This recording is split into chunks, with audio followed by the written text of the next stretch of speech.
안녕하세요. 저는 얼마 전에 시댁과 인연을 끊고 살게 된 40대 여성입니다. 시댁과 연을 끊고 산다고 하면 대다수의 사람들은 그래도 그건 너무하지 않냐, 너희가 좀 참으면 됐을 텐데 하고 이야기를 해요. 그렇지만 인연을 끊게 된 이유를 듣고 나면 그럴 수밖에 없었네 하고 말해요. 며느리라면, 아니 자식이라면 수긍할 수밖에 없는 시댁과의 인연을 끊은 이유 한번 들어보실래요? 저와 남편은 동갑내기 커플이었어요. 어릴 때 만나서 오랫동안 사랑을 키워온 좋은 부부라고 지금도 생각하고 있어요. 제가 결혼했을 당시에 시부는 좋은 직장에서 일하고 있어서 돈을 많이 벌고 있었어요. 지금은 퇴직했지만 당시 아버님의 위세는 생각보다 좀 더 대단한 편이었죠. 시어른이 돈을 잘 벌면 아들 집에 금전적 도움을 주는 경우가 있는데 저희는 아니었어요. 시모와 시부의 사랑과 관심, 경제적 지원은 모두 큰 형님인 아주버님께 돌아갔죠. 매번 아주버님네만 지원해 주시는 시모를 보면서 스트레스를 받았지만 별말 하지는 않았어요. 엄밀히 따지면 차별을 하는 게 싫었던 건데 거기 돈이 끼어 있으니 사람이 좀스럽게 보여서 가만히 있었던 거예요. 게다가 부모님이 번 돈이잖아요. 어디다 쓰던지 제 것이 아니니 더욱 말할 거리도 아니었고요. 하지만 시모의 돈 씀씀이가 점점 더 커지는 걸 보면서 노후 준비는 제대로 하고 계신 건지 걱정되기 시작했죠. 시모는 시집살이를 시키는 사람은 아니었지만 정말 씀씀이가 너무 컸어요. 뭐든 큰 것, 좋은 것, 비싼 것을 선호하고 좋아했죠. 그리고 그 좋은 것들은 모두 시모가 사용하거나 아주버님네로 들어갔죠. 알아서 잘하시겠지 하는 생각으로 별 걱정 안 했는데 그게 문제였어요. 사실 시부가 정년으로 퇴직하고 나서부터 그 걱정이 현실로 변해버렸어요. 시부모가 퇴직을 하면서 저희는 시댁에 용돈을 드리게 됐어요. 국민연금, 노령연금이 있지만 그걸로는 모자랄 걸 알고 있으니 한 달에 50만 원씩 꼬박꼬박 드렸어요. 저도 남편도 못 버는 편은 아니었고 시댁에 드리는 만큼 친정에도 드리고 있었으니 조금 부담되기는 해도 마음은 편했죠. 그런데 하루는 시모가 저와 남편을 불렀어요. 너희 매달 우리한테 주는 용돈 너무 적은 것 같은데 좀 더 줄 수 없겠니? 요즘 그 정도 금액 누구 코에 붙여? 쇼핑하고 친구들 한번 만나고 나면 다 사라지는데. 죄송해요, 어머님. 저희도 그보다 더 많이 드리는 건 힘들어서요. 곧 있으면 애들 학교 들어가면 돈 더 들어갈 거고 그때 생각하면 너무 많이 쓸 수가 없어요. 시모의 말에 저는 거절의 의사를 명확히 했어요. 이런 요구에 상의해볼게요 이런 말을 해버리면 조금만 더 설득하면 넘어올 거라고 생각해서 더 심하게 요구하게 되거든요. 그래서 정말 확실하게 거절했죠. 그런 저를 슬쩍 보던 시모가 이번에는 남편에게 슬쩍 말을 하더라고요. 얘, 얼마 전에 손주 생겼다고 전화 온 내 친구 알지? 걔는 용돈을 매달 100만 원씩 받는다더라. 어쩜 하나뿐인 자식이 그렇게 효심이 깊은지. 동창들끼리 다 모여서 이야기하는데 나는 50만 원 뿐이라서 이야기에 끼이지도 못했어. 얼마나 쪽팔리는 일이니? 너희 아버지 일할 때는 명함도 못 내밀던 것들이 자식 농사 잘 지었다고 어찌나 자랑을 하는지. 우리 아들들도 잘 컸다고 말하고 싶은데 결과가 이래서야. 그 말을 듣고 있으니 반발심이 일었죠. 자식이 부모에게 효도하는 일에 경쟁을 붙이는 게 이해가 안 됐거든요. 남의 자식 이야기하면서 우리한테 돈 더 달라는 이야기인 게 뻔했잖아요. 어머님, 그렇게 말씀하셔도 그 집안은 집안, 우리 집안은 우리 집안이잖아요. 상황이 다른데 똑같이 해달라고 하시는 건 좀 아닌 것 같아요. 아니면 아주버님이나 아가씨에게 이야기해보는 게 어떠세요? 어머님 말씀 들어보니 저희한테만 받고 계신 것 같은데 모자라다 싶으면 아주버님께 말씀해보세요. 아주버님과 아가씨를 입에 담자 시모가 입을 딱 닫아버리더군요. 그러면서 저를 흘겨보며 그러더라고요. 너한테 한 말 아니고 내 아들한테 한 말이야. 왜 자꾸 네가 껴드는 거니? 저희 부부고 통장까지 합쳐서 서로 투명하고 깨끗하게 가계부 운영하기로 했거든요. 남편한테 따로 부탁하셔도 결국 저와 의견이 맞아야 돈을 더 들이던지 할 수 있어요. 네가 아들보다 돈 좀 더 번다고 애를 잡고 사니? 자기 돈 자기가 쓰는 게 왜 어려워? 아들이 나한테 용돈 더 주겠다 하면 네가 참견할 일은 아니잖아. 어머님께 돈 더 주면 저는 제 친정에도 똑같이 더 맞춰서 줄 거예요. 어머님이 얼마를 더 올려달라고 원하시는 건지는 모르겠지만 그 금액의 2배만큼 돈이 더 나갈 거라고 생각하면 간단하게 올려서 드릴 수 있는 일은 아니죠. 그럼 넌 내가 거지처럼 살아야 된다는 거니? 저는 그렇게 말한 적 없어요, 어머님. 그치만 이제는 씀씀이를 좀 줄이시는 게 좋을 것 같아요. 예전처럼 쓰시면 당연히 돈이 부족하다고 느낄 수밖에 없으니까요. 저는 이때다 싶어서 시모에게 말했어요. 이제 아버님이 월급을 받지 않으시니 가게 규모를 좀 줄이시는 게 좋을 것 같아요. 네가 뭔데 돈을 쓰라 말아야? 우리 집 일은 알아서 할 테니 신경 쓰지 마라. 이 이야기는 다음에 하자. 결국 이야기는 마무리되지 못했고 저희는 집으로 왔죠. 남편은 난감한 표정으로 그러더군요. 여보, 미안해. 아버지 퇴직했으니 절약하시라고 말은 했는데 내 말은 안 들으셔. 기분 안 좋았지? 기분 나쁜 건 아닌데 걱정돼서 그래. 연세 드실수록 자식들이 부모 부양하는 건 당연하잖아. 그런데 저렇게 돈을 많이 쓰시면 나중에 감당이 안 되잖아. 당신이 말해도 내가 말해도 듣지 않으시면 아주버님께 말해볼까? 형님한테? 형님 아가씨하고 이야기해서 용돈 드리는 거 확실하게 정리하는 게 맞는 것 같아. 어머님 말씀 들어보니 우리만 용돈 드리는 것 같고 부모님 퇴직하셨으니 형제들도 다 같이 드려야 형평성에 맞지. 그렇게 아주버님과 아가씨를 저희 집에 초대해서 말했어요. 얼마 전에 어머니가 용돈이 너무 적다고 하셨어. 우리는 더 이상 드릴 수는 없다는 입장인데 형님이랑 동생 생각은 어떤지 물어보려고 부른 거야. 두 사람은 어머니한테 용돈 드리고 있어?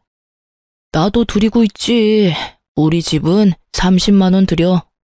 아, 나도 30씩 드리고 있지. 드리고 있다고? 게다가 다들 30만 원씩. 아... 시모가 우리에게 거짓말을 제대로 한 거였어요. 3명 합치면 110만 원씩 용돈을 받고 있었는데 저희한테는 다른 자식들한테는 돈 안 받는 것처럼 말하고 저희가 적게 주는 것처럼 말했으니까요. 이 순간에는 저도 살짝 화가 났어요. 우리가 제일 많이 내고 있었는데 왜 우리한테 돈을 더 요구한 건지 그 생각이 궁금할 정도였죠. 왜 그래? 너희는 어머니한테 용돈 얼마 주는데? 우리는 50만 원씩 드리고 있었는데 왜 우리한테 돈을 더 달라고 하신 걸까? 돈 많이 번다고 자랑질이네. 재수씨 돈 많이 벌잖아. 많이 버는 만큼 내면 되지. 뭔 불만이야? 형이 그런 말 하는 건 아니지. 여태껏 부모님한테 받은 것만 보면 형이 더 많이 내야지 맞는 거 아니야? 어머니 돈 쓸 때 형한테만 썼는데 왜 우리가 더 내? 우리가 더 내는 걸 당연하게 생각하는 형님네를 보고 남편이 화를 냈고 저는 말렸어요. 야, 잘 벌면 좀 더 내면 되지. 뭘 그것 가지고 예민하게 반응해? 마누라 처가댁 생각하는 것도 적당히 좀 해. 우리 식구나 잘 챙기라고. 용돈 더 달라고 한다고 우리 모아서 뭐 할 건데? 더 달라 하시면 더 드려. 너한테 이야기한 것도 너희가 더 줄 수 있을 것 같으니까 말씀하셨겠지. 그래서 우리한테 다 떠넘기면 형은? 형은 더 해줄 생각도 없이 나한테 더 내라고? 난 못해. 다들 30씩 내고 있으니 똑같이 30씩 내던지 아니면 형이랑 동생이 20씩 더 올려서 다 같이 50을 내던지. 야, 난 30씩 드리는 것도 버거워. 그럼 결정됐네. 나도 30씩 낼게. 그럼 되잖아. 내가 뭐하러 형보다 더 많이 내? 내가 받은 게 형보다 훨씬 없는데. 결국 그날은 서로 기분이 상한 채 대화는 종료됐고 남편은 열이 완전히 받았죠. 그리고 저도 아주버님의 행동에 질리기는 마찬가지였어요. 우리한테 모든 걸 미루는 것도 열받았지만 저한테 빈정대듯 말하는 것도 짜증났거든요. 그날 이후 저와 남편은 시모에게 용돈을 주는 날 시모 집으로 찾아가서 말했어요. 어머님, 저희 아주버님이랑 아가씨랑 이야기해봤는데 다들 30씩 드리고 있었다고 하더라고요. 그래서 저희가 내는 만큼 올려서 드리자고 했더니 버겁다고 하셔서 모두 30 맞춰서 드리기로 했어요. 뭐? 웃기는 애들이네. 50씩 주던 걸 왜 30으로 낮춰서 줘? 저희가 어머님한테 많이 드리면 아주버님이 뭐가 되겠어요? 아무리 그래도 어머님 사랑 제일 많이 받은 장남인데 우리보다 덜 주면 기분이 많이 상하실 거잖아요. 그리고 형제 자매들끼리 이런 돈 문제는 확실하고 차별 없이 하는 게 문제가 생기지 않거든요. 그렇잖아도 아주버님께서 저랑 남편한테 돈 많이 버는 거 자랑하냐고 그러시더라고요. 자랑하려고 50만 원씩 드린 건 아닌데 듣는 사람 입장에서는 그런 생각이 드나 봐요. 그래서 30만 원으로 줄인 거니까 어머님이 이해 좀 해주세요. 그래도 줬다가 다시 줄이는 건? 아주버님 생각도 해주세요. 저희만 좋자고 계속 많이 내면 아주버님도 아가씨도 기분 안 좋을 거예요. 이해해주세요. 제 말에 시모는 아무 말 못하더군요. 저희를 속인 데다가 아주버님의 생각까지 듣고 나니 더 달라고 요구는 못하겠나 보더라고요. 그러다가 저희한테 물어보더군요. 너희 그럼 친정에도 적게 주니? 네, 저희 친정에도 30만 원으로 줄여서 드린다고 했어요. 친정에서는 별말 없으셨거든요. 달라고 해서 드리는 것도 아닌데 너희 주는 대로 받겠다고 하셔서 공평하게 줄여서 드리기로 했어요. 그 말을 듣고서는 아예 포기한 것 같더군요. 결국 시모는 용돈 더 달라고 했다가 용돈이 도리어 줄어들어 버렸죠. 차라리 용돈 올려달라 말하지 않았으면 계속 50씩 받을 수 있었을 텐데 괜히 욕심내시는 바람에 도리어 20만 원 줄게 됐으니 그렇다고 형제들 다 30씩 주는데 저희만 50 드리는 것도 그렇고 결국은 이렇게 정리되어서 저희는 참으로 다행으로 생각했어요. 그 이후로 시모는 더 이상 저희에게 용돈을 요구하지는 않았어요. 하지만 뭔가 사야 할 때면 연락 와서 사달라고 하는 경우가 더 늘었죠. 용돈은 용돈대로 쓰고 필요한 건 필요한 대로 저희한테 사달라고 하시는 건데 그것도 나중에는 형님과 아가씨에게 말해서 돈을 거뒀더니 나중에 시모가 그 사실을 알고 나서는 요구하지 않더군요. 아주버님이 뭐라고 하셨는지 아니면 아주버님 고생시키는 게 싫었던 건지는 모르겠지만 저희 생각을 해서 그런 건 아니라 생각하니 참으로 마음이 착잡했어요. 그렇게 시모의 낭비가 사라지는 건가 싶던 어느 날 시모가 저희를 시댁으로 불렀어요. 너희도 알다시피 이 집 너무 좁아서 이사를 가야 하는데 돈이 좀 부족하구나. 너희 집보다 3억 정도는 더 줘야 들어갈 것 같은데 너희가 돈 좀 보태주지 않을래? 그냥 공짜로 내라는 건 아니야. 너희가 돈 보태주면 새로 이사할 집 너희에게 줄게. 어떠냐? 저는 솔직히 이해가 가지 않았어요. 보통 이렇게 연세가 들어서 이사를 하는 거면 애들도 다 제 가정 찾아 나갔으니 두 분밖에 살지 않아서 더 작은 집으로 가잖아요. 그런데 저희 시모는 더 큰 집으로 이사를 가겠다고 하더라고요. 두 분이 살 건데 더 좋은 동네, 더 비싼 집을 찾는 거 보니 시모의 낭비벽이 사라진 게 아니라고 생각했죠. 그렇지만 이야기를 들어보면 나쁜 이야기는 아니었어요. 저희는 시댁 친정 도움 없이 저희 돈으로 전세로 신혼집을 마련했거든요. 그래서 언젠가는 자가를 가져야 하는데 이 집을 살 때 돈을 대주고 그 집 명의를 얻을 수 있는 건 도리어 더 낫겠다는 생각이 들었죠. 그렇지만 저희도 마냥 돈을 드릴 수는 없었어요. 시모의 낭비벽을 알고 있으니까요.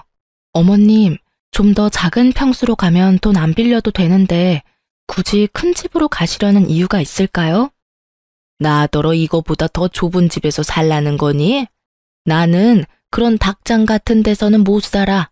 공짜로 해달라는 것도 아니고 너희 집으로 명의 돌려준다니까.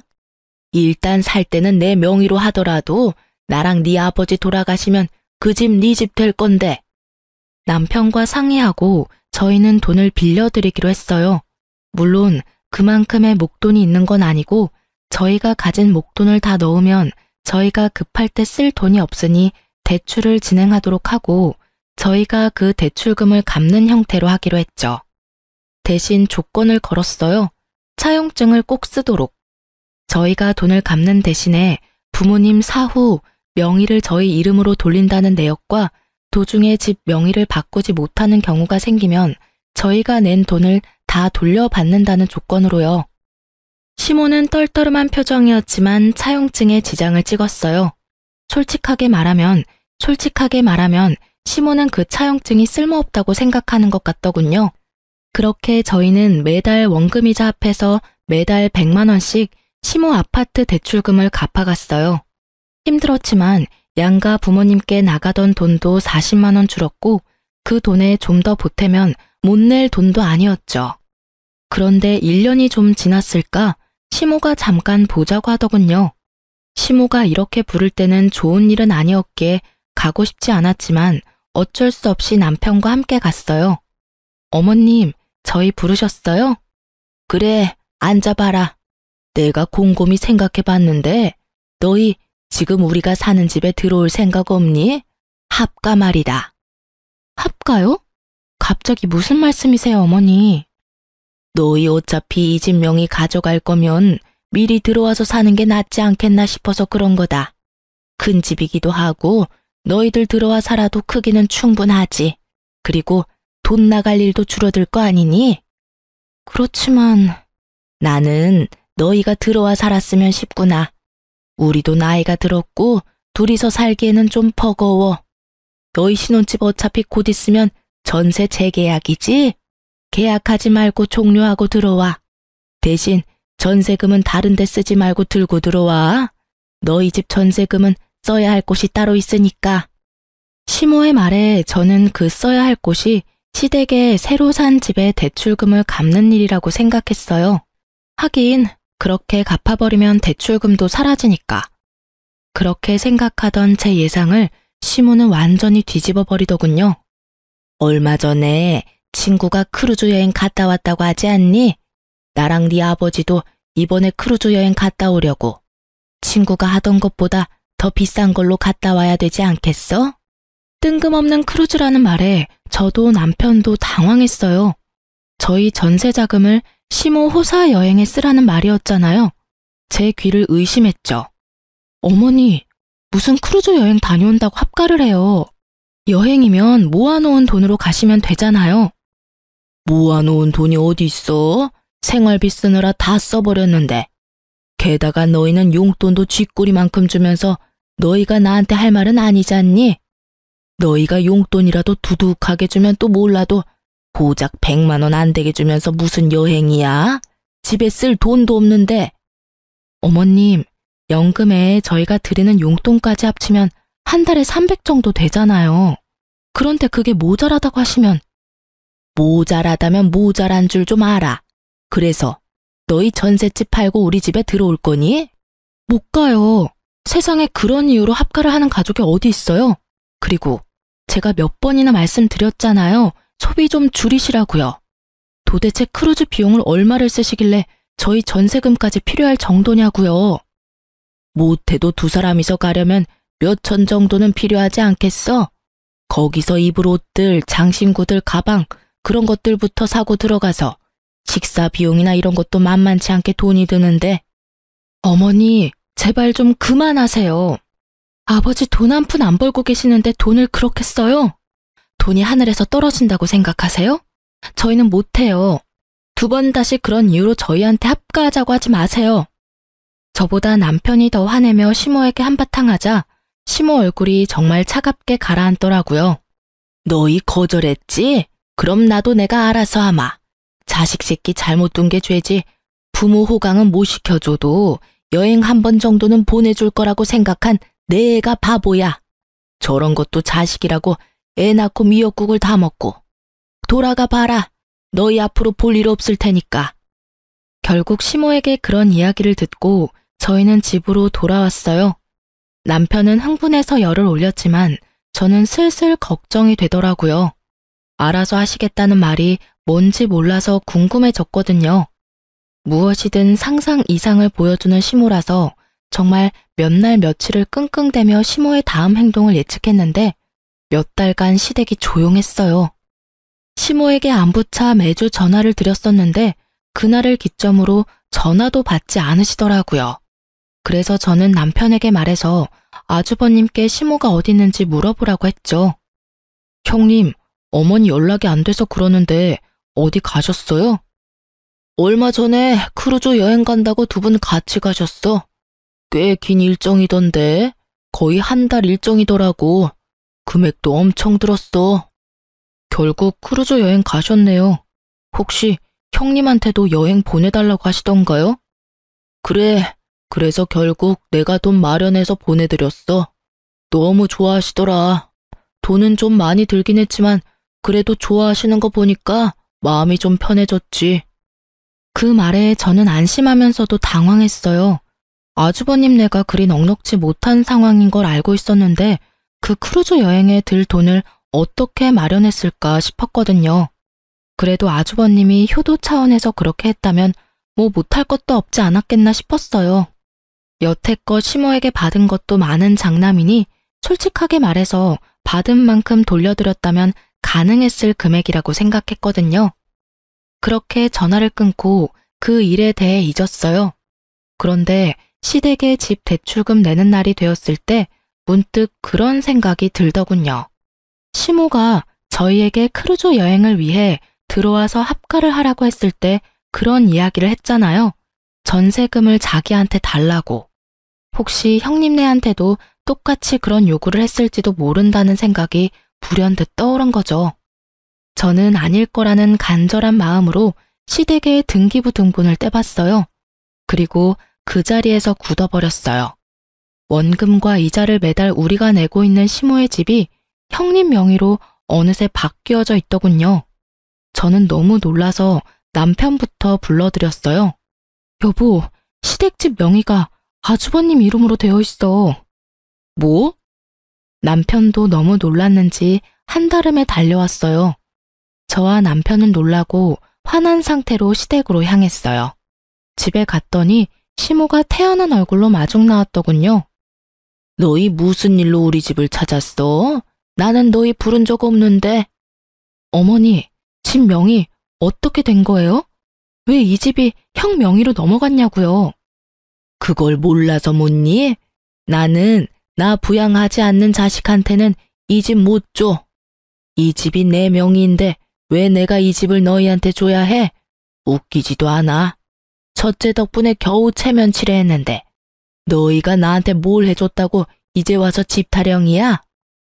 이 집이 온전히 어머님 집은 아니죠. 저희랑 이 집 살 때 무슨 말 했는지 잊으셨어요? 그래, 너희가 돈 내주기로 하고 이 집 산 거는 맞지. 그렇지만 명의는 내 이름이잖니? 내가 뭘 하든 내 마음이지. 그리고 자식한테는 부모를 부양해야 하는 의무가 있는 거야. 너는 그걸 하지 않았고 첫째는 그걸 했지. 그래서 첫째한테 이 집 명의 준 거다. 불만이 있으면 나한테 그 의무를 다 못한 너를 탓해야지. 여기 와서 불평한다고 내가 명의 바꿔줄 것 같으냐? 정말 당당하게 상식 이하의 발언을 하는 시모를 보며 저와 남편은 둘 다 입이 막혔어요. 말이 머릿속에는 맴도는데 하고 싶은 말, 고쳐주고 싶은 말이 너무 많으니 제대로 정리가 되지 않더군요. 어머니, 정말로 이대로 저희하고 척질 생각이세요? 저희와 한 약속까지 어기고. 말하는 도중에 아주버님이 나타나더니 저희에게 버럭 소리를 지르더군요. 야, 집 명의 때문에 화난 건 이해해.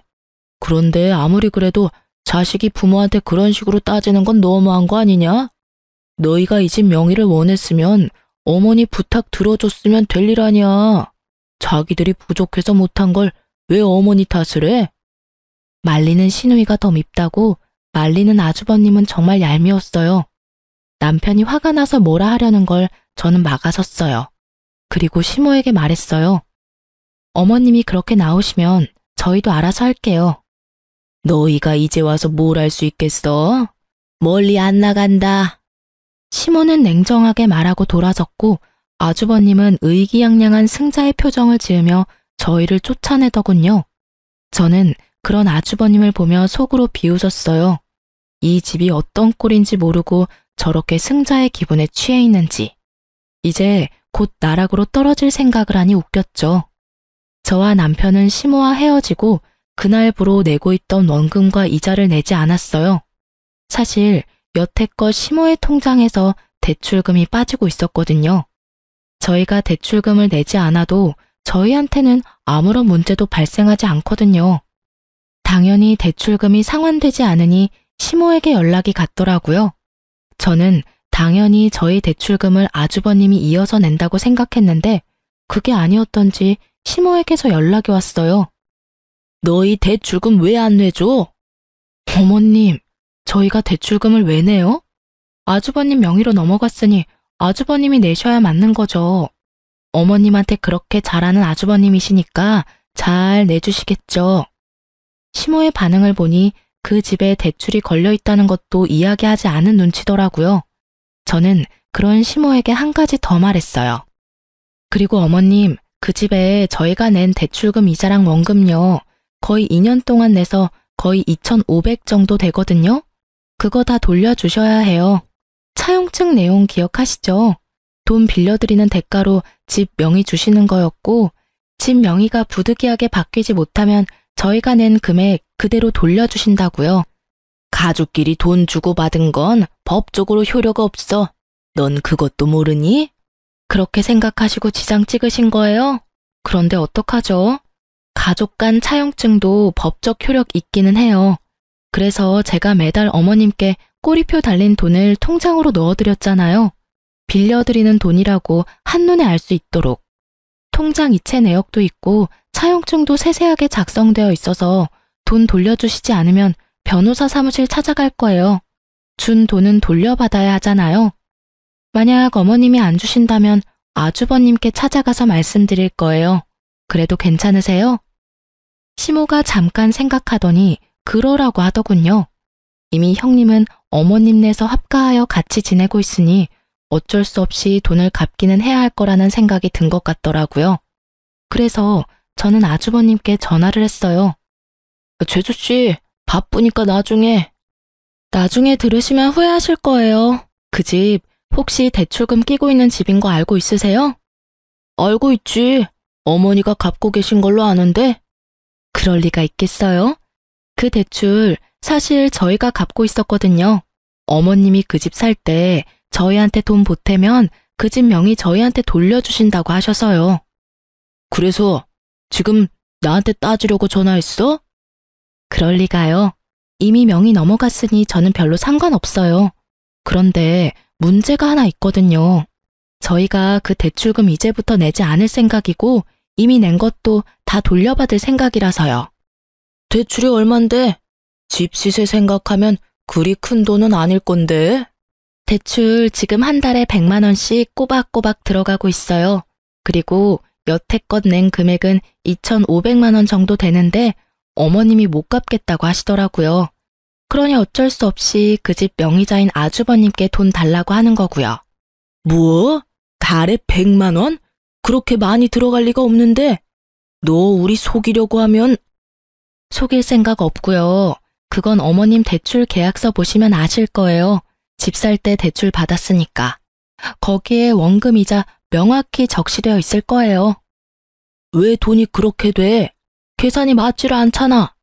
어머니 전에 살던 집 가격 생각하면 그 정도나 빌릴 필요가 없어. 네, 집값만 계산하면 그렇죠. 그런데 아주버님은 모르셨나 봐요? 어머님이 전에 살던 집을 담보로 돈을 빌리셨더라고요. 뭐? 깜짝 놀라는 목소리를 들으니 정말로 모르는 눈치였어요. 모르셨나 보네요. 어쨌든 어머님은 아주버님께 돈 받으라고 하니 그렇게 진행하려고요. 일단 빌려드린 돈 2,500만 원은 어머님이 갚으셔야 하는데 어머님 돈이 없으니 같이 살고 계신 아주버님께서 갚아주셔야겠어요.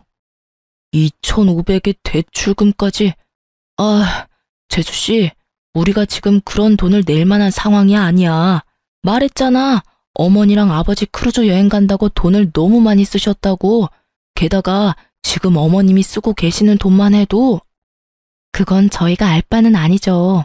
그런 거 다 감수하고 어머님이랑 같이 살기로 하신 거 아니에요? 어머님 낭비벽 있으신 거 몰랐던 것도 아니면서. 그리고 저희는 만약에 이 돈 돌려받지 못하면 변호사 찾아가서 소송을 걸든 뭘 하든 다 해볼 생각이에요. 부양하고 계시니까 그분이 친 사고는 잘 처리해 주실 거라 믿어요. 변호사 이야기까지 하니 아주버님도 살짝 놀란 것 같더라고요. 이렇게 강하게 나올 거라는 생각은 못했겠죠. 아주버님이 잠시 고민하더니 저녁에 시댁으로 오라고 하더군요. 같이 모여서 어떻게 할지 상의하자고요. 그날 저녁에 시댁에 갔는데 정말 웃기지도 않은 개그쇼를 보는 것 같았어요. 어머니, 왜 둘째한테 돈 빌리고 있는 거 이야기 안 하셨어요? 대출이 있다는 걸 알았으면 저도 집 팔고 여기 들어오는 일 없었을 거라고요. 이 집이 탐나서 들어오겠다고 한 건 너였잖니? 이제 와서 지금 부모한테 화풀이야? 예, 화풀이에요. 도대체 이 집에 잡혀있는 대출금 하며 어머님이 평상시에 쓰는 돈까지 제가 얼마나 힘들게 사는 줄 아세요? 와이프 얼굴 보기도 겁난다고요. 나한테 화내지 말고 둘째한테 이야기해. 얘네들이 대출금 내주기로 했으면서 안 내주는 거니까. 그래, 너희도 그래. 어머니한테 준 돈 2,500 어떻게 나한테 그렇게 악착같이 받으려고 하냐? 솔직히 나도 어머니한테 당한 건 마찬가지잖아. 저희랑 아주버님은 시작이 다르잖아요. 저희는 어머님 지원 한 푼 없이 결혼했고 아주버님은 어머님한테 집 받으셨잖아요. 그 집 팔고 들어오신 거면 어머님도 아주버님도 돈 꽤나 남았을 텐데 뭐가 그렇게 아쉽고 억울하세요? 그렇게 치면 여태껏 아무것도 받은 것 없이 부양만 해야 했던 저희는 뭐가 돼요? 아니, 아직까지 그런 걸로 따지면 솔직히 어머니한테 내가 받은 게 많다고 생각하는데 그렇지만도 않아. 우리도 그렇게 많이 받은 거 없어. 집도 이번에 팔면서 적자 봤어. 어머니 크루즈 여행 가는데 준비금이랑 여행비, 쇼핑비 하고 나니 남는 돈이 없다고. 그거야 아주버님 사정이죠. 그래서 저희가 낸 2,500 돌려주실 거예요? 안 주시면 저희도 법적인 조치 취할 거예요. 저희는 아주버님이랑은 다르게 시댁에 한 푼도 받은 게 없어서 증여나 뭐 이런 명목으로 돈 떼일 일 없거든요. 받은 돈이 없으니 돌려줄 돈도 없었어요. 그러나 빌려준 돈은 있으니 다 받을 수는 있었죠. 결국 저희의 맹렬한 저항에 부딪힌 아주버님은 저희에게 2,500을 돌려줬어요. 그렇게 저희는 겨우 원금을 회수했죠. 형님, 어머니, 앞으로는 저희한테 연락하지 마세요. 두 사람이 저와 제 와이프 대하는 거 보고 이젠 질려서 여기 있고 싶지도 않아요. 와이프 보기도 부끄러울 정도라고요. 그러니까 앞으로 연락하지 말고 삽시다. 결국 남편은 시댁과 인연을 끊겠다 말하고 헤어졌어요. 집 밖으로 나오는데 여전히 시모와 아주버님이 큰 소리로 싸우고 있더군요. 현관 밖까지 들리는 고함 소리에 저와 남편은 고개를 저었어요.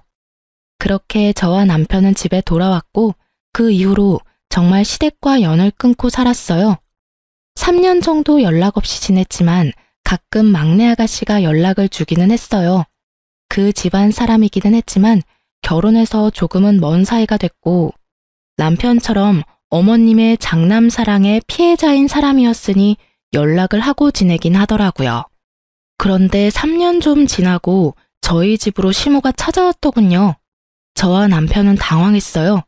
이렇게 시모가 직접 찾아올 줄은 상상도 못했으니까요.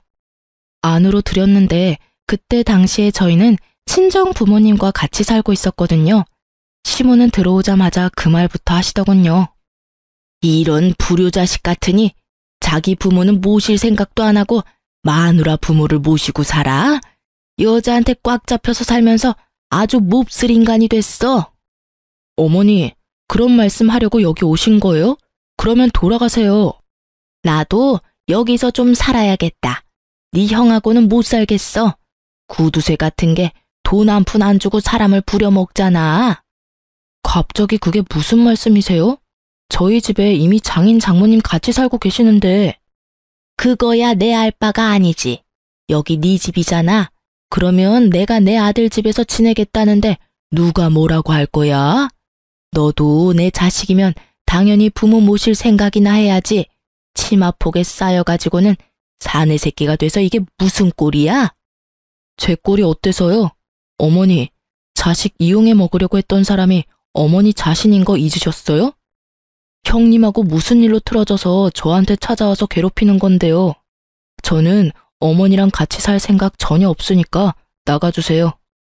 너 어떻게 이런 식으로 대해? 너도 내가 돈 없다고 무시하는 거야? 이래서 내가 명의를 먼저 줘버리는 게 아니었는데 네 형도 그렇고 너도 그렇고 사람이 어떻게 그렇게 냉정하니? 네 형은 나를 아주 범죄자 취급을 해. 매번 크루즈 여행 보내준 거, 집 대출금 이야기하지 않은 거, 그런 말 하면서 나한테 화만 내고. 나도 할 말 많아. 내가 지한테 얼마나 많은 걸 해줬는데 어떻게 그놈이 나한테 이런 모욕을 줘? 어머님, 아주버님이 나쁜 마음이셨으면 이미 어머님 내쫓았겠죠. 그런데 내쫓지 않고 집에 같이 산다는 건 나쁜 마음에서 그러는 건 아니실 거예요. 나쁜 마음이 아니면 그게 뭐니? 돈을 한 푼을 안 줘. 친구들 만날 때 옷 좀 사입으려고 했더니 고작 그것도 못하게 맞고 한 달에 용돈을 꼴랑 30만 원만 주는 게 너무하잖아. 게다가 너희도 그래. 꼴랑 집 명의 바꾼 걸로 마음 상했다고 부모한테 주는 용돈을 안 주면 어떡하니? 어머니, 저희도 연락 없었지만 저희한테 연락 주신 적도 없는 게 어머니예요. 어떻게 여태껏 한 번도 연락 없으시다가 또 본인 필요할 때만 나타나서 부모 자식 운운하시는 건데요. 화내며 소리 지르는 남편을 제가 달랬어요. 어머님, 아주버님 좋아하셔서 아주버님한테 집 명의 주셨잖아요.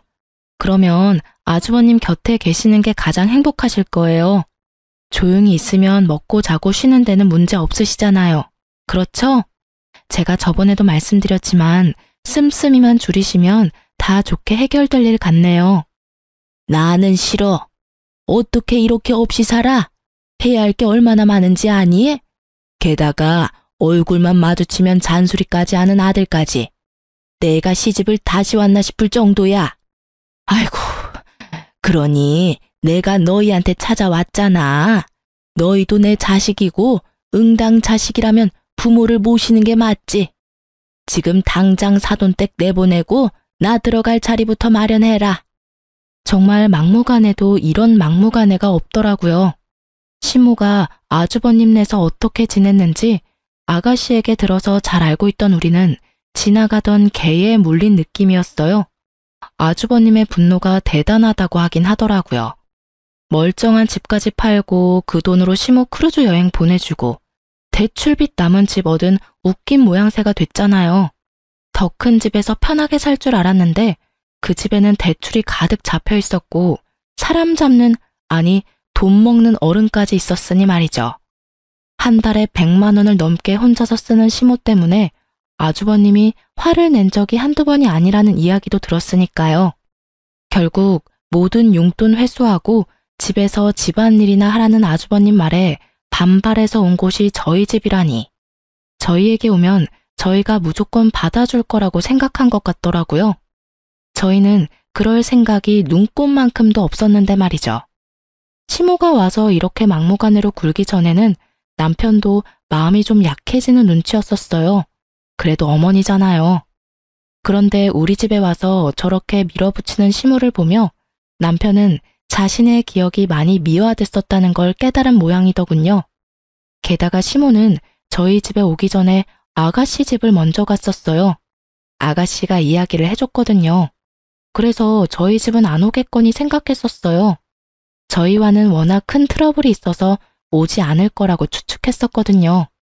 그런데 결국 저희 집까지 찾아온 걸 보면서 남편은 더 열받은 거죠. 우리한테 정말 오기 싫었는데 장남이 있는 집이 너무 싫어서 우리한테라도 빌붙으려고 온 것 같은 모양새라 남편은 더 용서 못하는 것 같더라고요. 여태껏 형님 들러리로 살았고 시모에게 그럴듯한 애정도 받지 못한 채 컸는데 자기를 부양하라는 의무만 요구하니 화가 날 수밖에요. 남편이 무척 차가운 얼굴로 시모에게 말했어요. 하늘이 두 쪽 나도 제가 어머니 모실 일은 없을 테니 집으로 돌아가세요. 왜 삼남매들 모두 어머니를 모시기 싫어하는지 이유를 본인이 곰곰이 생각해 보시고요. 그리고 한 가지 더 말씀드리는데 형님한테 그만큼 돈 많이 쏟아부었으니 형님한테만 부양해달라고 하세요.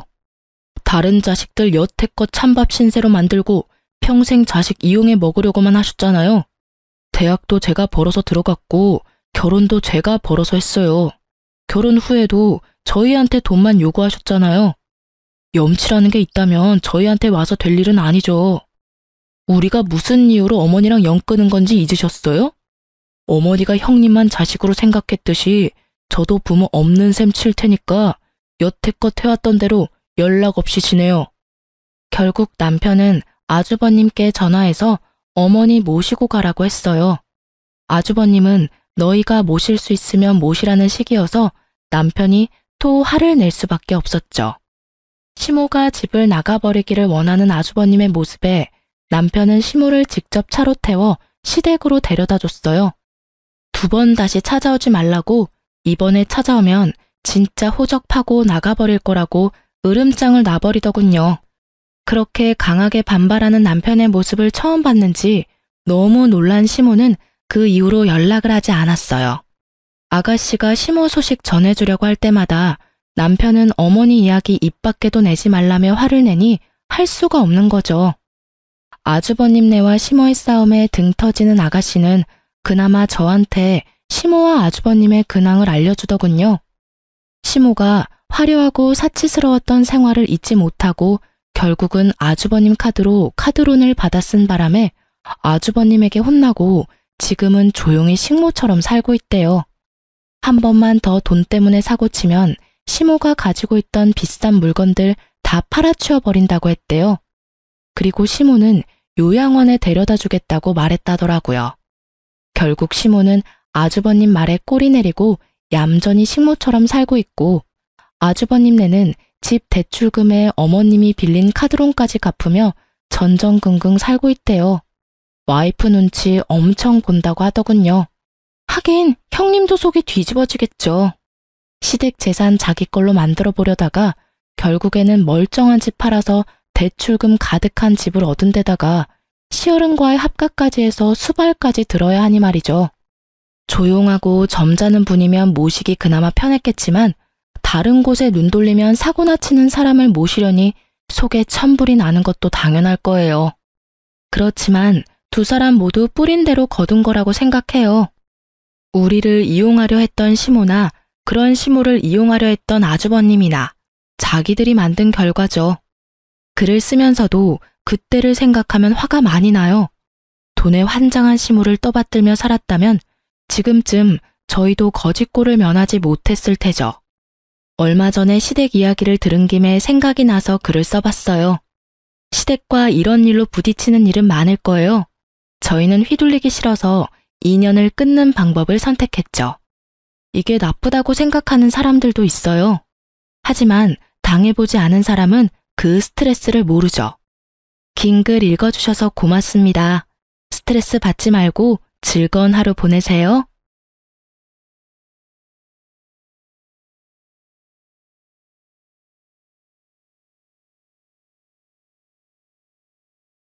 안녕하세요. 저는 수도권에 살고 있는 30대 후반의 여자랍니다.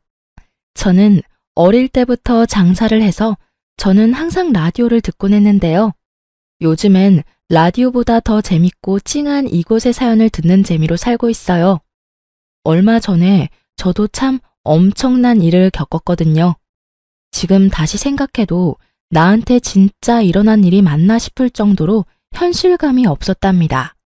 그래도 평소에 저처럼 누구보다 씩씩하게 극복해 가려고 애쓰고 있어요.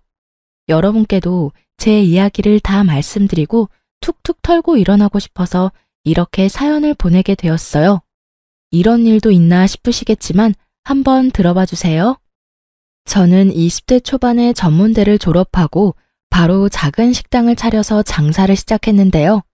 어릴 때부터 요리하는 걸 좋아했고 공부엔 영 관심이 없어서 크면 꼭 식당을 차리고 싶었어요. 어떻게 보면 특이한 걸 수도 있고 아니면 어릴 때부터 진로가 확실한 똑순이라고 할 수도 있으려나요? 이것도 사업이다 보니 처음에 시작했을 땐 진짜 힘들었던 순간도 많았어요. 5년 넘게 고생하면서 실전에서 배웠던 것 같아요. 그렇게 30대 초반에 프랜차이즈 식당으로 사업을 확장하게 되었고요. 지금까지 꽤 넓은 규모의 식당을 열심히 운영하고 있답니다. 결혼을 하게 된 남자도 제가 식당 운영하면서 알게 된 손님이었죠. 안녕하세요. 오늘도 내가 우리 회사 직원들 다 데리고 여기로 회식 온 거예요. 어머, 김 과장님. 점심에도 오시고 또 오셨네요. 단골상이라도 드려야겠다. 제가 오늘 서비스 쏩니다. 우리 사장님은 항상 밝고 이쁘셔서 내 마음에 쏙 든다니까. 앞으로도 더 자주 올 테니까 우리 친하게 지내요. 식당이 회사들 사이에 있다 보니 점심 장사가 특히 잘 됐는데요. 자주 보다 보니 얼굴을 익히고 사적인 대화를 종종 나누는 손님들도 많았죠. 남편도 그 중에 한 명이었는데요. 회사도 나쁘지 않고 항상 웃으면서 인사하는 서글서글한 모습에 호감이 갔죠. 이거 요즘 유명한 쿠키라는데 왠지 좋아할 것 같아서 사왔어요. 작지만 맛있게 먹어줘요. 저번에 주신 커피도 맛있게 마셨는데 자꾸 이런 거 챙겨주셔서 어떡해요. 제가 오늘 계란말이 서비스 드릴게요.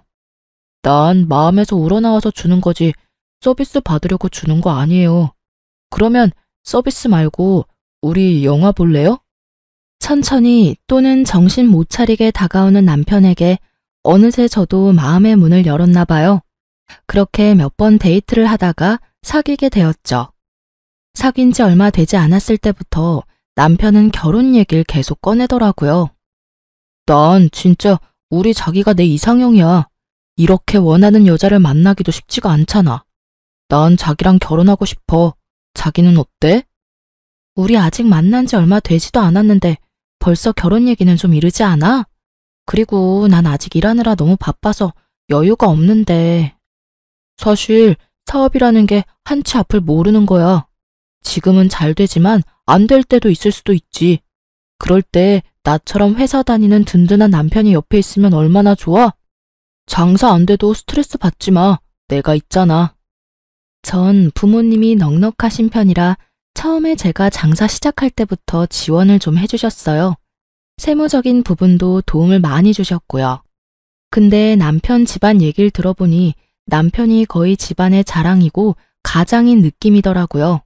거기다 홀어머니랑 둘이 살아서 어머니에 대한 효심이 남다른 것 같고요. 사실 결혼하기 그렇게 좋은 조건은 아니었어요. 남편 외모가 호감형이고 좋은 직장 다녀서 겉으론 괜찮아 보일 수 있는데요. 사실은 불우한 집안의 가장이었던 거죠. 나는 아무것도 바라는 거 없다. 그냥 너희 둘만 잘 살아주면 돼. 듣자 하니 네가 큰 식당을 운영한다며? 어린 나이에 그렇게 큰 장사하기 쉽지 않은데 참 대단하고 대견하구나. 내가 얘기했잖아. 아주 똑순이에 사람 정말 좋고 이쁘다고. 이런 색시를 내가 어디서 찾겠어. 그치? 그래. 결혼 준비며 뭐며 다 새아가가 원하는 대로 다 맞춰주고 잘해줘. 나는 가진 게 없어서 뭘 보태줄 수가 없어서 그게 미안하네. 처음 본 시모의 첫인상은 사실 좋았어요. 말도 조곤조곤 해주시고 아주 친절하셨죠. 돈 더 버는 내가 더 내고 살면 되지 조건이 뭐가 중요할까 그런 마음으로 결혼을 결정했죠. 그동안 제가 혼자 일을 하다 보니 저 혼자 결정하고 해야 하는 일들이 대부분이었거든요. 그래서 사실 좀 지쳐 있었나 봐요. 제가 해야 될 일을 남편이 대신 해주니까 이래서 그늘이 필요하구나 싶은 마음도 들었네요. 친정 부모님도 남편의 집안 사정은 탐탁치 않아 하셨지만 제가 거의 우기다시피 해서 허락을 받았죠. 지금 생각하면 도대체 왜 그랬나 싶어요. 남편을 놓치면 안 된다는 생각까지 했었으니 말이죠. 결혼식도 크게 했는데 시모가 자기 친척들하고 지인들한테 제 자랑을 계속해서 민망할 정도였죠. 난 우리 아들만 능력 있는 줄 알았는데 더 능력 있는 며느리를 얻게 될 줄 누가 알았겠어? 그 대기업들 쫙 있는 한가운데 아주 대걸만한 큰 식당을 운영해, 우리 며느리가. 아이고, 최 여사. 혼자 아들 키우느라 고생 하더니만 이제 고생 끝이네. 그럼 우리 최 여사 이름 대고 그 식당 가서 밥 먹어도 되는 거야? 아유, 그거야 우리 능력 있는 며느리 맘이지. 시어머니 기 살려주려면 한 번은 초대해 주겠지 뭐. 잘난 며느리한테 잘해줘야 밥도 얻어먹게 생겼네. 시집살이는 물 건너 갔네요, 형님. 시집살이는 무슨, 내가 업고 다녀도 모자라지. 바쁜 며느리 내가 도와주며 잘 살아야지. 이런 대화가 계속 이어지길래 얼마나 민망하던지요. 친정 부모님도 그 모습을 보고 떨떠름하게 계시더라고요. 아무튼 결혼식은 무사히 끝났고요. 남편이 모은 돈은 5천만 원밖에 없어서 나머지 다 제가 내고 회사와 식당 가까운 아파트를 매매했죠. 제가 살던 아파트를 처분하고 옮긴 거였는데요. 남편이 은근슬쩍 이러더라고요. 여보, 근데 우리 엄마한텐 우리 반반씩 내서 이 아파트 샀다고 그러면 안 될까? 아니면 대출 받았다고 하는 게 어때? 자기가 나보다 훨씬 잘 버는 거 아시는데 집까지 자기가 해왔다 그러면 우리 엄마 왠지 위축이 많이 되실 것 같아서 그래. 그렇게 생각은 안 해봤는데 뭐 그럴 수도 있겠네. 알았어. 근데 물어보시지 않는 이상 말할 필요도 없지 뭐. 걱정하지 마. 이때부터 뭔 소리냐고 따져 물었어야 하는데 똑순이라고 불렸던 저는 왜 이 인간 앞에서는 모지리가 됐는지 알 수가 없네요. 그것도 그 인간 능력이라면 능력이었을까요? 결혼한 지 몇 달밖에 안 되었을 때는 제가 일주일에 한 번은 시모한테 전화를 하려고 노력을 했어요. 근데 그것도 은근히 스트레스더라고요. 바쁘고 할 말도 없는데 전화 붙들고 있는 것도 시간 아깝게 느껴지더라고요. 그래서 2주에 한 번꼴로 전화를 했죠. 근데 대뜸 시모가 전화가 와서 이러는 거예요. 요즘은 왜 이렇게 전화가 뜸해? 너 바쁜 건 알겠는데 그래도 며느리 도리는 해야 되지 않겠니? 내가 좀 두고 봤더니 요즘 너무 해이해진 것 같다. 아, 제가 너무 바빠서 앞으로도 매주 전화는 못 드릴 것 같아요. 그건 이해를 좀 해주세요. 전화뿐만이 아니다. 아무리 잘난 며느리라도 그렇지 네 얼굴 아예 까먹겠다. 도대체 집에 온 지가 언제니? 못해도 한 달에 한 번은 찾아와서 시어미 밥도 사주고 용돈도 좀 주고 그래야 되는 거 아니니? 내가 이렇게 직접적으로 말을 해야겠어? 너는 장사한다 애가 그렇게 눈치가 없니? 네, 알겠어요. 이번 주에 찾아뵐게요. 민석 씨도 요즘 바빠서 계속 늦게 들어오더라고요. 민석이를 말하는 게 아니야.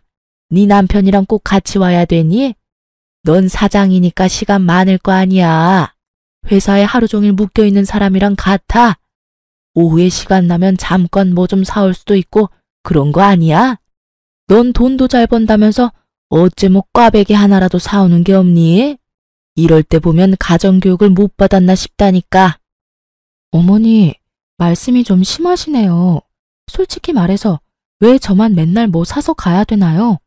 민석 씨는 결혼하고 저희 집엔 한 번도 안 갔어요. 며느리랑 사위가 같니?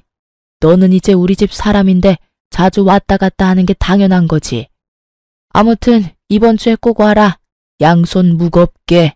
알았니? 아니, 이런 전화를 받으니까 너무 당황스럽더라고요. 결혼식 때 저한테 부담 안 준다는 천사 같던 시모가 뭘 사달라고 계속 요구하는 뺑덕어멈이 되어 있더라고요. 대놓고 이렇게 요구하는 사람은 또 처음 봤네요. 그래도 신혼이니까 남편이랑 시모 혼자 사는 집에 찾아가서 소갈비 외식도 시켜드리고 마트 가서 사고 싶은 거 다 사서 계산도 다 해드렸어요. 와, 우리 와이프 진짜 최고다. 이렇게 시어머니한테 카드 플렉스하는 며느리가 어딨어 진짜? 도대체 마트에서 얼마를 쓴 거야? 너도 이렇게 자주 사줬는데 뭘 새삼스럽게 그러니? 며느리면 당연히 해줘야지. 아무튼 고마워 여보. 우리 이제 슬슬 가자. 나 잠깐 화장실만 빨리 갔다 올게. 저도 일어나서 갈 채비를 하는데 시모가 은근히 저를 잡아 끌고 속삭이더라고요. 아들이 매달 용돈을 주긴 하는데 그걸론 영 생활이 안 되네. 나이 들면 약값도 더 들지 친구 한 번을 만나도 다 돈이야. 민석이한테 말하지 말고 너도 나한테 용돈 좀 매달 몰래 줄 수 없겠니? 네? 연금도 꽤 나오시고 민석 씨도 50만 원씩 드리는 걸로 아는데 돈이 모자르단 말씀이에요? 혼자 살아도 생활비가 얼마나 드는지 몰라. 아들 힘들까봐 내가 꾹꾹 참고 있었지. 이젠 든든한 며느리도 있으니 네가 좀 도와줄 수 있잖아. 늙어서 돈 없는 게 얼마나 서러운 줄 아니? 다달이 달라는 말씀이세요? 일단 민석 씨랑 상의는 해봐야 할 것 같아요. 넌 돈도 많이 번다면서 이렇게 째째하게 굴 거니? 민석이한테 말하지 말고 아들이 주는 만큼씩만 더 줘. 더 바라지도 않아. 너한텐 그렇게 큰 돈도 아니잖아. 안 그러니? 남편이 나오니까 얼른 말을 딱 끊어버리더라고요. 근데 웃긴 건 다음 날부터 매일같이 그 얘기로 문자를 보내기 시작하더라고요. 답장 안 하면 왜 안 하냐고 닥달해서 어떻게든 하게 만들고 말이죠. 결국 3일 버티다가 50만 원 보내줬어요. 제 정신 건강을 위해서요. 그렇게 매달 50만 원씩 남편한테 말 안 하고 보내주게 되었죠. 그거면 이제 된 건 줄 알았는데 그게 시작이더군요. 툭 하면 전화해서 앓는 소리를 해댔어요. 이번에 친구들이 단풍놀이 간다는데 돈이 모자라지 뭐니? 아유, 좋은 데로 간다는데. 얼마나 드시는데 돈이 모자라요? 민석 씨한테 물어보는 게 회사에서 바쁜 사람한테 전화할 수가 있니? 너는 네 사업장이니까 한가할 거 아니야. 지금 한 30만 원만 좀 보내줘라. 회사에선 가만히 앉아나 있죠. 제가 얼마나 바쁜데요. 이번엔 보내드리는데 자꾸 저한테 이런 부탁하시는 거 저 좀 그래요. 앞으론 자제해주세요. 뭐? 자제? 참나. 아주 시어머니를 아랫사람 대하듯이 하네? 그래, 돈 있다 이거지? 너 설마 우리 아들도 무시하는 건 아니지? 난 그 꼴은 절대 못 보니까 알아서 조심해, 얘. 시모 말하는 거야말로 완전 후배 돈 뺏는 일진 말투 아닌가요? 아무리 장사를 했어도 사람 때문에 이렇게 스트레스 받는 건 진짜 처음이었어요. 남편하고도 슬슬 돈 문제로 다투기 시작했죠. 이번 달 생활비는 왜 안 주는 거야? 반반씩 내는 것도 안 주면 나 혼자 다 내잖아. 저번 달에도 내가 닥달했더니 주고. 나 자꾸 이렇게 돈 문제로 얘기하기 싫어. 그럼 네가 이번 달은 좀 다 내라. 내 월급의 몇 배를 벌면서 생활비 몇 푼 된다고 쪼잔하게 진짜. 내가 얼마 번다고 당신한테 말한 적 있어? 내 수입을 어떻게 알고 그렇게 말해? 나도 힘들어. 장사하면 들어가는 돈이 얼마나 많은데. 순수익은 얼마 남지도 않아. 결혼하면 당신이 책임진다며? 당신만 믿으라며. 식당에 점심때만 해도 손님이 몇 명인데 어디서 그런 약한 소리야. 그래, 그럼 이참에 당신 수입 좀 한번 오픈해봐. 우리 앞으로 더 큰 집으로 이사도 가고 투자도 제대로 해야 되니까 나랑 같이 공유해서 우리 한번 더 부자 좀 돼보자. 내가 좋은 투자처 많이 알거든? 나 진짜 생각보다 수입 별로 없어. 당신이 같이 사업해주는 것도 아닌데 다 말하고 싶진 않네. 넌 나를 가족으로 생각을 안 하는구나. 진짜 서운하다. 난 너한테 다 말하는데. 아무튼 이번 달엔 자동차 보험료 내야 돼서 생활비가 모자라니까 당신이 좀 메꿔.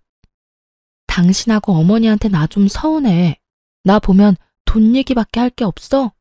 내가 지금까지 몇 번 말 안 했는데 어머니 거의 맨날 전화해서 나한테 돈 타령해.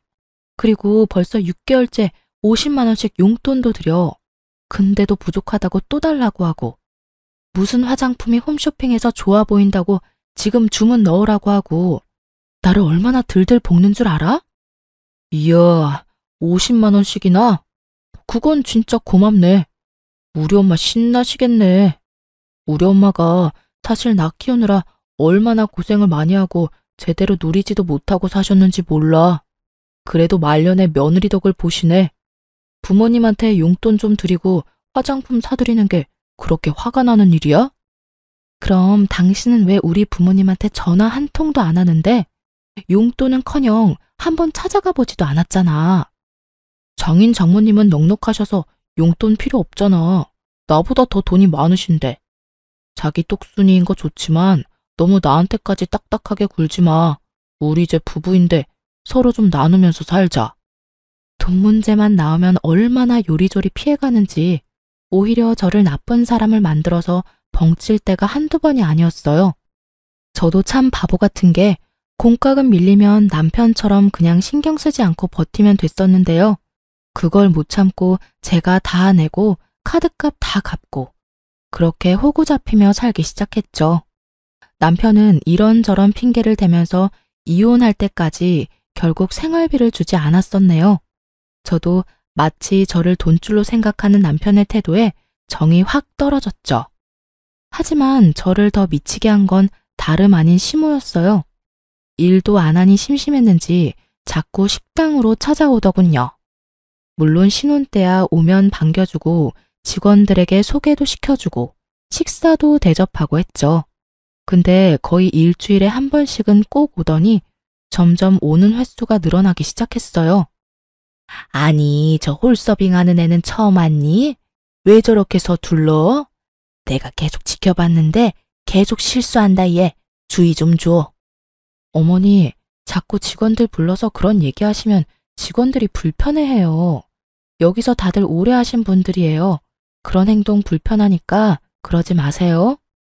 아니, 내가 그 정도 말도 못하니? 오래 하면 뭐하니? 일을 잘해야지.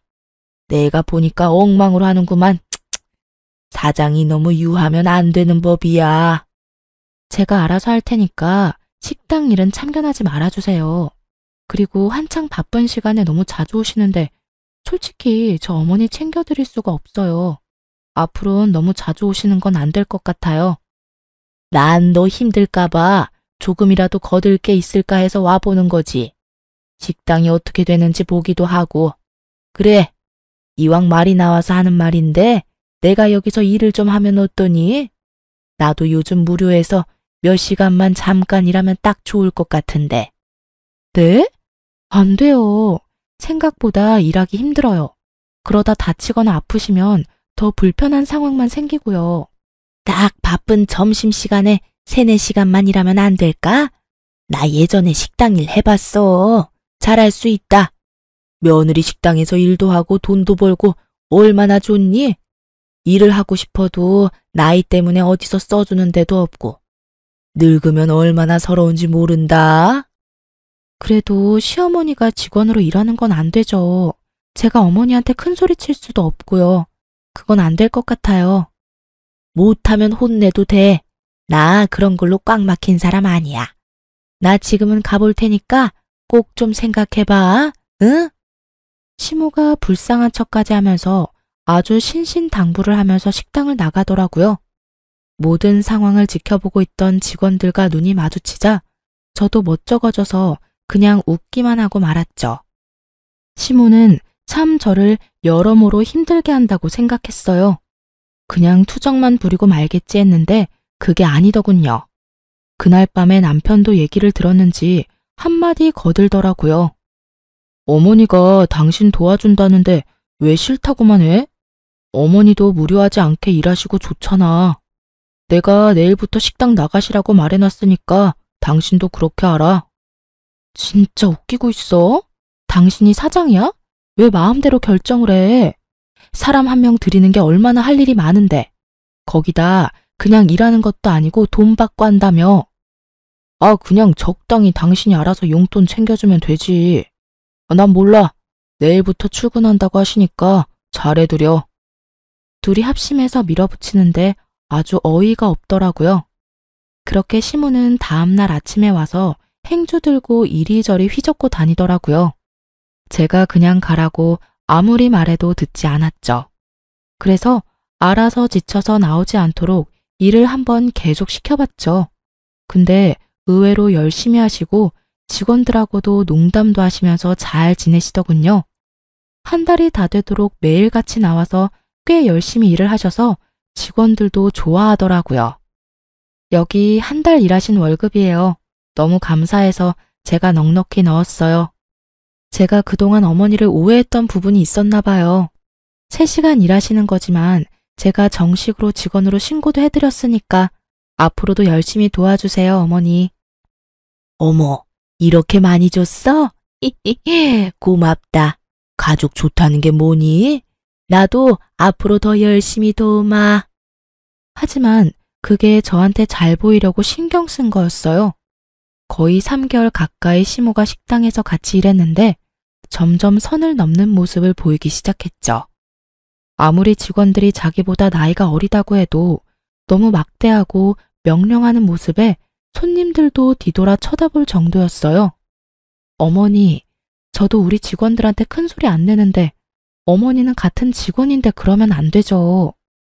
아니, 너무 답답하게 구니까 그렇지. 내 딸뻘인데 내가 그런 말도 못하니? 더군다나 사장이 내 며느리면 난 회장 대접 받아야 되는 거 아니니?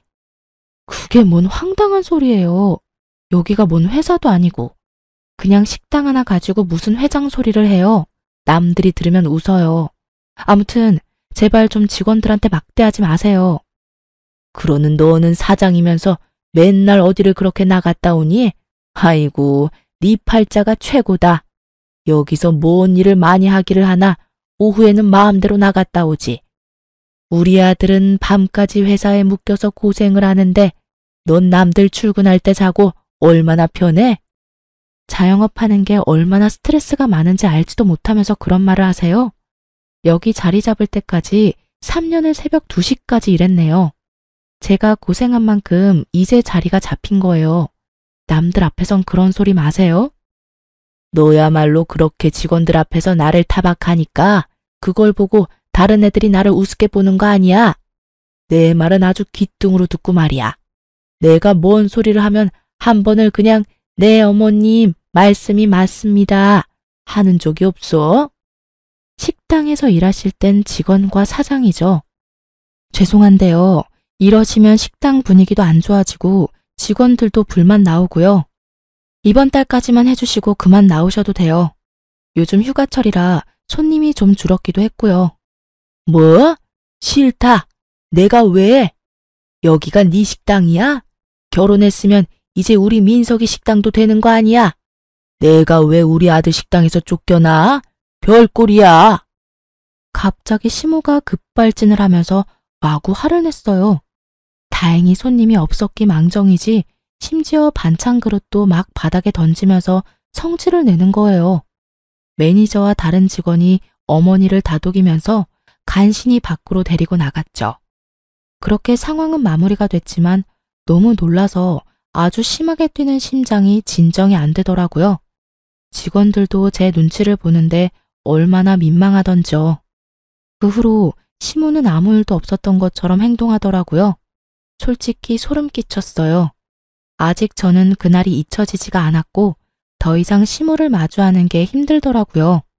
어떻게든 시모를 식당에 못 나오게 해야겠다고 뒤늦게 생각했죠. 시모한테 완전히 빈말을 한 것도 아니었어요. 요즘 들어 수입이 줄어들고 있어서 걱정이 많이 되었거든요. 그렇다고 그렇게 큰 차이는 아니지만 어디에서 돈이 새고 있나 싶어 신경이 많이 날카로워져 있었답니다.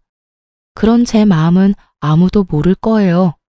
그런데 그쯤 남편은 갑자기 무슨 골프를 친다고 골프채를 사고 옷을 사고 난리를 치더라고요.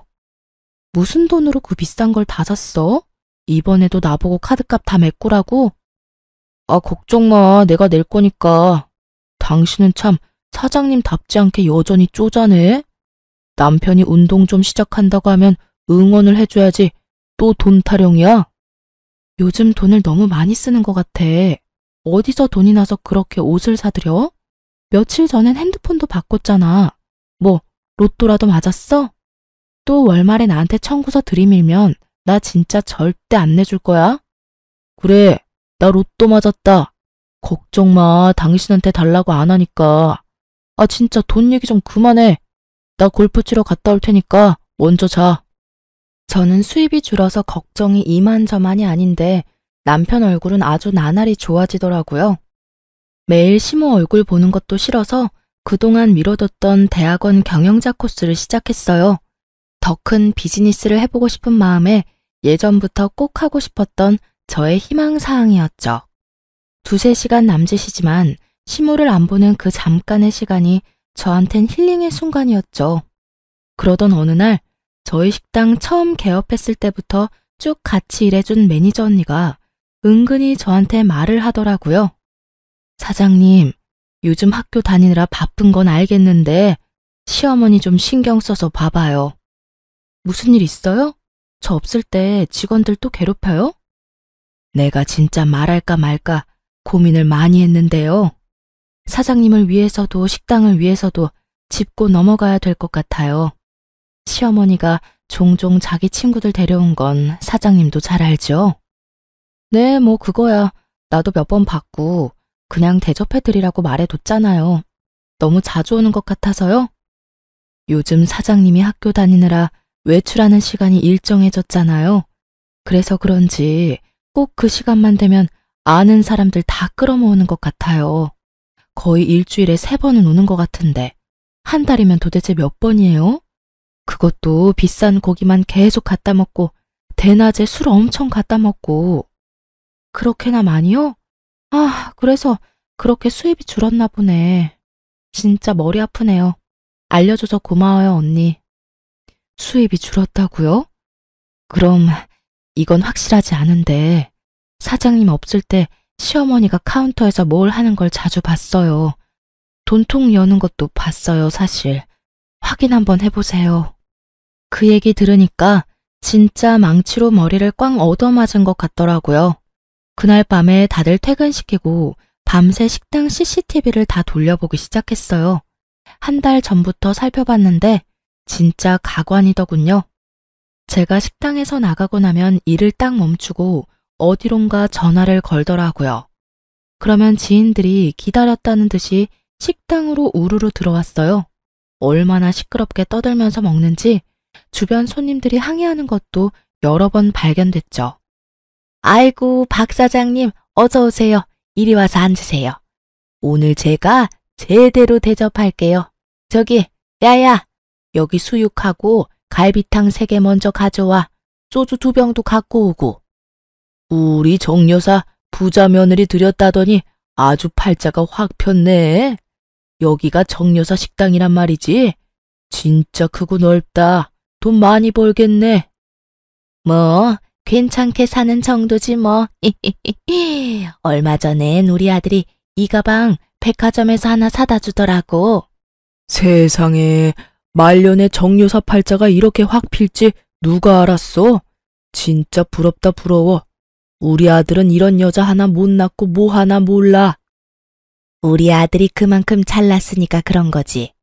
이 식당도 곧 내가 맡을 거야. 우리 며느리는 더 크게 분점 낼 거거든.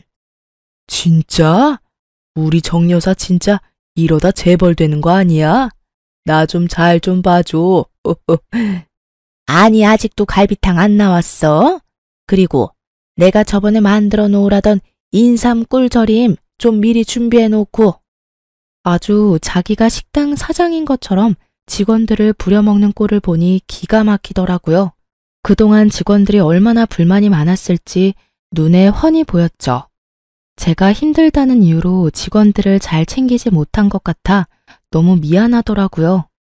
시무를 더욱 용서할 수 없었던 건 바로 다음 동영상 때문이었죠. 프론트 쪽 CCTV를 돌려보니 세상에 매일매일 현금을 훔쳐가고 있더라고요.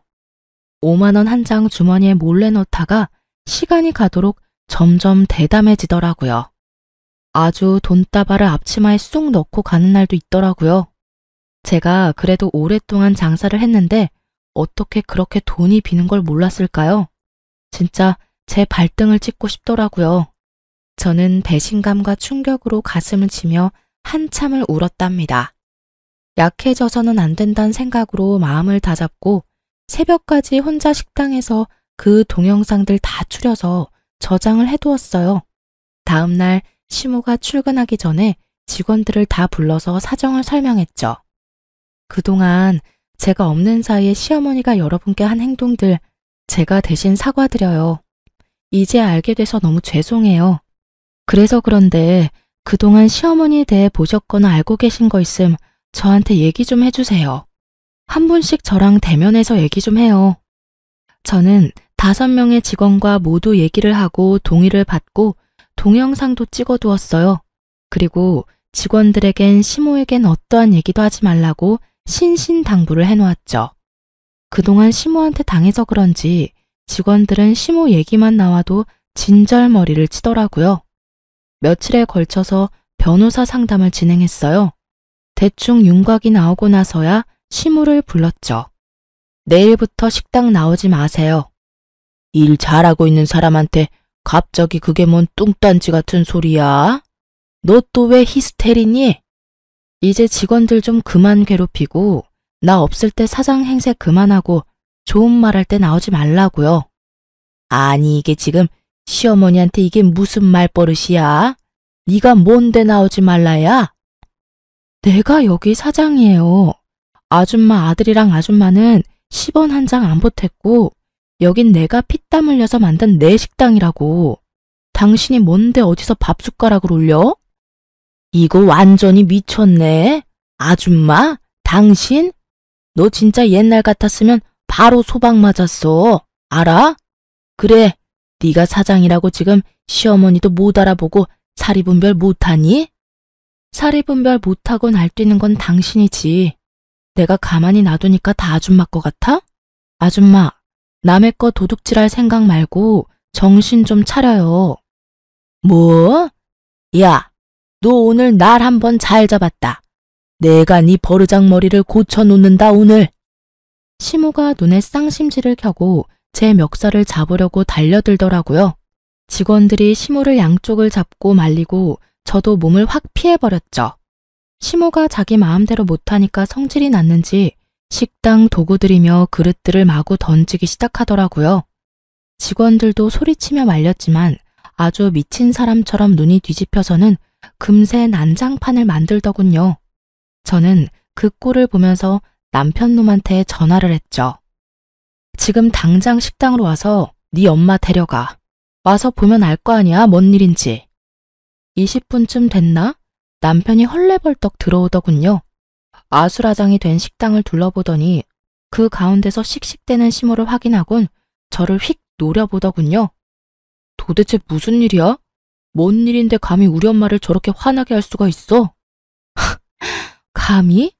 아주 모자가 쌍으로 웃기고 있네. 아주 말투가 드라마 회장님 뺨치시네. 너 도대체 그 말투가 뭐야? 뭔 일인데? 이유가 어찌됐건 시어머니를 이렇게 화나게 하면 돼?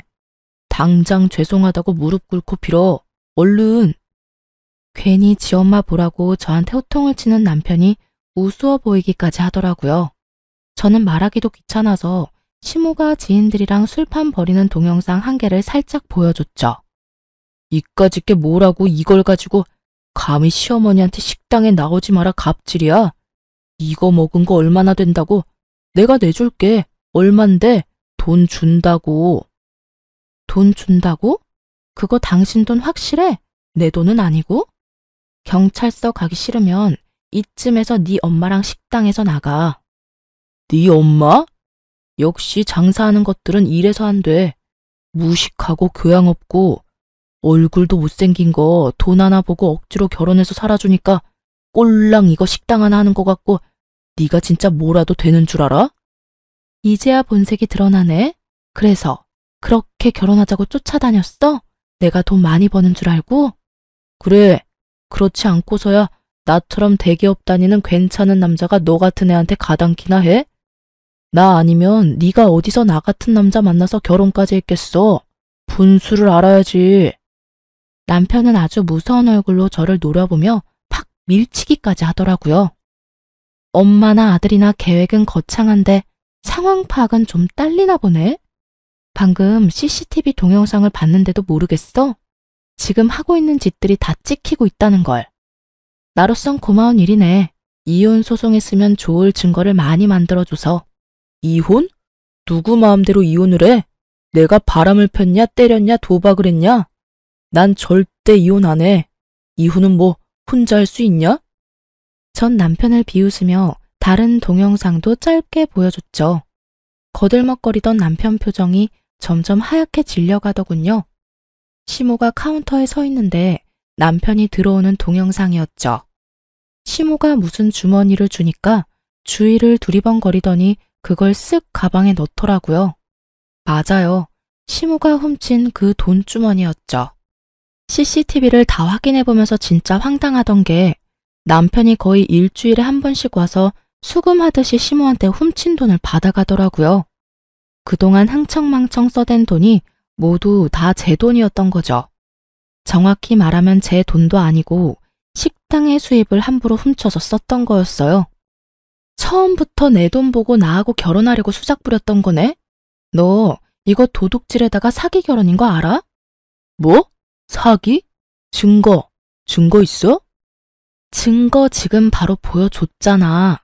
너 대기업 다녀서 똑똑하다며?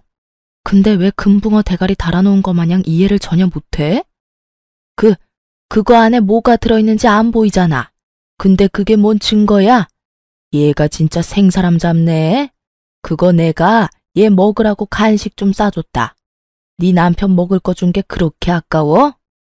내가 당신들 뜻대로 될 줄 알고 만만하게 봤나 본데 내가 CCTV에서 이거 하나 찾았겠어요? 돈 뭉치로 주기도 하던데 기억 안 나나 보네?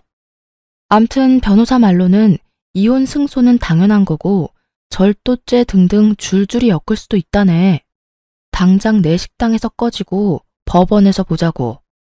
여보, 내가 다 설명할게. 엄마가 돈 준 건 진짜 몇 번뿐이야. 내가 요즘 돈이 모자라서 너무 힘들다고 그냥 말 한 번 했는데 엄마가 그냥 준 거라고. 난 당신 돈인 줄은 상상도 못했어. 엄마 월급 받은 돈 주는 줄 알았지. 엄마, 식당 공금을 훔치면 어떡해? 시모가 얼굴이 확 굳어지며 남편 놈을 휙 째려보더라고요. 뭐? 지금 내가 혼자 돈을 훔쳐서 너한테 줬다 이 말이야? 이 배은망덕한 놈이 엄마한테 다 뒤집어 씌우려고? 여보, 난 진짜 몰랐어. 난 당신만 사랑해. 엄마랑 인연 끊으라면 그렇게 할게. 다신 안 보고 살게. 제발 이혼만은 다시 생각해줘. 야, 이놈의 자식아. 아무리 급해도 그렇지 엄마를 팔아넘겨? 네가 결혼 전부터 나한테 이 식당 보여주면서 저 여자랑 결혼해서 이 식당 네가 먹는다며? 나한테 여기서 일하면서 쟤 감시하고 돈 빼돌리라고 시킨 게 누군데? 아, 엄마, 미쳤어? 그만 말해. 조용히 하고 있으라고. 내가 진짜 화딱지 나서 식당에서 일하기 싫어 죽겠는데 억지로 시켜서 하는 건데 네가 매일매일 돈 조금씩 빼돌려서 일주일에 한 번씩 너한테 달래매. 엄마도 같이 썼잖아. 나만 돈 썼어? 엄마도 가방 사고 명품 사고 펑펑 쏘댔잖아. 아이고, 이런 것도 자식이라고 내가 믿고 살았어. 엄마를 도둑년으로 내몰아? 아이고, 민석이 아버지, 나 데려가요. 다 데려가. 남편 잃고 하나 있는 아들 죽을 뚱 살뚱 키웠더만 이제 나를 감옥 보내려고 그러네. 아이고. 시모가 땅바닥을 기면서 곡소리를 내며 울더군요. 사기치려면 머리라도 똑똑할 것이지. 지네들이 사기친 걸 술술 말하고 있으니 기가 막히면서도 이 상황이 우습더군요. 매니저 언니가 마침 경찰을 불러줬고 곧 경찰들이 찾아와서 소란 피우는 두 모자를 끌고 갔죠. 여보 잘못했어. 한 번만 용서해줘, 한 번만. 나 당신 사랑해. 절대 이혼 못해. 알지? 새아가, 아가야, 난 아무 잘못 없다. 다 이놈이 시킨 거야. 내가 피해자다, 내가. 끌려가면서도 어찌나 소리를 질러대던지 지나가는 사람들이 다 수군대더라고요. 여기서 3년 넘게 장사하면서 진짜 망신살 제대로 뻗친 순간이었죠. 얼마나 부끄럽고 숨어버리고 싶었는지 몰라요. 다시는 그 사기꾼들 얼굴도 보고 싶지 않아서 변호사 통해서만 이혼 소송을 진행했어요. 동시에 시모를 절도죄로 경찰에 고소했죠. 시모가 경찰서에 가서 조사를 받아야 하니까 남편이 계속 전화를 해대더군요. 뭐라고 말하려나 싶어 한번 받아봤죠. 기어이 시어머니를 범죄자로 만들겠다 이거야? 당장 고소 취하해. 우리 엄마 지금 충격받아서 기절했다고. 내일 어떻게 경찰서에 가서 조사를 받냐고. 그거야 내 사정이 아니지. 그럼 지금까지 쓴 내 돈 다 토해놔. 내가 지금 그런 돈이 어딨어? 내가 한 달에 조금씩이라도 갚을게. 주식 물려서 점심 먹을 돈도 없어서 그래. 대기업 다니니까 대출 잘 나오잖아. 대출 받아서 돈 내놔. 왜 나한테 다달이 갚아? 이혼하는 마당에 너랑 돈 때문에 연락하고 싶겠어? 예전에 대출 받은 게 있어서 대출 지금 못 받아. 여보, 제발 한 번만 용서해줘. 내가 앞으로 평생 다 갚으면서 살게. 난 이혼 안 해. 절대 못 헤어진다고. 돈도 갚기 싫고 네 엄마 감옥 가는 것도 싫고 이혼하기도 싫으면 도대체 뭘 해서 네 죄를 갚을래? 돈 못 갚으면 절대 합의는 없어. 내가 빈말하는 건지 한번 두고 봐. 저는 전화를 끊어버렸죠. 그 후로 남편이 식당에 끊임없이 찾아왔지만 직원들이 합심해서 쫓아내고 경찰도 부르니까 더는 못 들어오더군요. 남편 놈은 결국 끝까지 돈을 안 내놓았죠. 저를 우습게 본 건지 그렇게도 돈에 미친 건지는 몰라도 말이죠. 저는 합의를 안 해줬고 시모는 절도죄로 벌금형 200만 원 선고받았답니다. 늙음하게 범죄자로 빨간 줄 제대로 그어진 거죠. 시모가 아주 발악을 하더라고요. 시어머니를 범죄자로 만든 며느리가 하는 식당입니다. 저런 데 가실 건가요? 피도 눈물도 없는 저런 여자 처음 봅니다. 제가 상대도 안 해주자 식당 앞에 와서 1인 시위를 하더라고요. 어디서 또 본 건 있어서 빨갛게 대문짝만하게 글씨 써서 식당 앞에 붙여놓고요. 식당에서 멀찍이 서서 고래고래 소리 지르고요. 저보다 직원들이 아주 화를 내고 분통을 터뜨리더라고요. 경찰을 부르면 아주 눈에 독을 뿜으면서 따박따박 말하더라고요. 아니, 내가 내 마음대로 말도 못해요? 나 지금 1인 시위하는 거야. 법으로 누가 나를 막을 수가 있어요? 번거롭게 해드려서 죄송해요. 그냥 돌아가세요. 제가 해결해 볼게요. 조용히 돌아가면 봐주려고 했는데 안 되겠네요. 명예훼손죄로 또 고소 들어가야죠 뭐. 뭐? 내가 무슨 명예훼손을 했다고 그래? 어머 웃겨. 아, 목이 말라서 좀 쉬다 와야겠네. 아줌마, 내 빼기 전에 확실히 알아둬요. 또 와서 이 난리 치면 내가 모든 수단 다 동원해서 이번에는 감옥으로 보내줄 테니까 알아서 처신해요. 알았어요? 시모가 얼굴이 일그러지더니 바로 또 내빼더라고요. 한번 경찰서 다녀오니까 아주 무서웠던 모양이죠. 한 번만 또 오면 진짜 바로 고소해버리려고 했는데 겁을 잔뜩 먹었는지 안 오더라고요. 거의 3개월 가까이 지겨운 이혼 소송이 이어졌고요.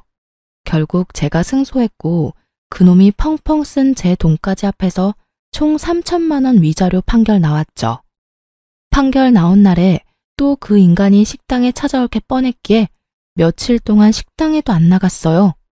메시지가 오고 메일까지 오고 난리가 났더라고요. 전화가 불나게 오는 건 당연하고요. 그리고 좀 잠잠해졌길래 식당에 출근했더니 어디서 지켜보고 있었던 건지 불이 나게 식당으로 전 남편이 들어오더라고요. 여보, 왜 이렇게 연락이 안 돼? 내가 당신을 얼마나 기다렸는 줄 알아? 여보, 난 우리가 이혼한 거 절대 못 받아들여. 나 좀 다시 받아줘, 제발. 이제야 다 끝났나 했더니 어디서 개가 짖나 진짜. 당장 안 꺼져? 위자료 빨리 입금해. 월급 차압 안 당하고 싶으면. 진짜 당신이랑 악연 좀 끊고 싶다. 제발 좀 그만 좀 떨어져. 저는 제 앞에 무릎을 꿇고 눈물까지 흘리는 전 남편의 모습이 너무 가식적으로 보였답니다. 확 밀쳐버리고 굵은 소금을 가져와서 마구 뿌려버렸죠. 직원들도 한마디씩 거들면서 나가라고 압박하자 결국 어깨를 축 늘어뜨리고 나가더군요. 그게 그 인간의 마지막 모습이었죠. 끝까지 돈을 안 내놓길래 결국 변호사 도움으로 월급 차압 들어갔답니다. 진짜 징글징글 하더라고요. 그렇게 이혼하고 저는 결국 식당 문을 닫았어요. 시무랑 그런 일이 있었던 곳이라 식당에도 정이 떨어져 버렸고요. 전 남편 놈 회사 사람들 계속 보는 것도 짜증나고요. 본사 지원받아서 다른 지역으로 확장 이전하기로 결정했답니다. 다행히 그렇게 멀리 떨어진 동네는 아니라서 함께 고생해준 직원들 다 같이 넘어가기로 했고요. 요즘 다시 새로운 식당 공사하고 행정 처리하느라 아주 정신이 하나도 없네요. 그래도 이혼으로 인한 충격이 커서 그런지 가끔씩 혼자면 멍해지고 우울해질 때가 많아서 요즘처럼 바쁘게 움직이는 게 차라리 나은 것 같아요. 전 남편 놈한테 하도 대어서 사람 만나는 것도 싫은 요즘이네요. 마음을 추스릴 때까지 이곳의 사연 들으며 위로의 댓글도 읽어가며 그렇게 혼자 지내려고 합니다. 여러분 들으시면서 많이 답답하셨죠? 저도 제가 자영업하면서 사람 보는 눈 있다고 착각했는데 결혼할 사람도 제대로 못 보고 결혼할 줄은 몰랐습니다. 역시 사람은 무엇이든 확신하고 자만하면 안 되는 것 같아요. 쓰라린 상처가 생기고 새살이 돋는 것처럼 돌뿌리 한번 넘어졌다 생각하고 다시 일어나려고 합니다. 그래도 직원들 덕분에 고소는 제대로 해줬네요. 가족같이 오래 지낸 우리 직원들에게는 당연 한우랑 보너스 많이 챙겨줬습니다. 혹시 저처럼 지금도 많이 힘드신 분들이 있다면 우리 함께 힘내보아요. 제 이야기를 들어주셔서 모두 감사합니다.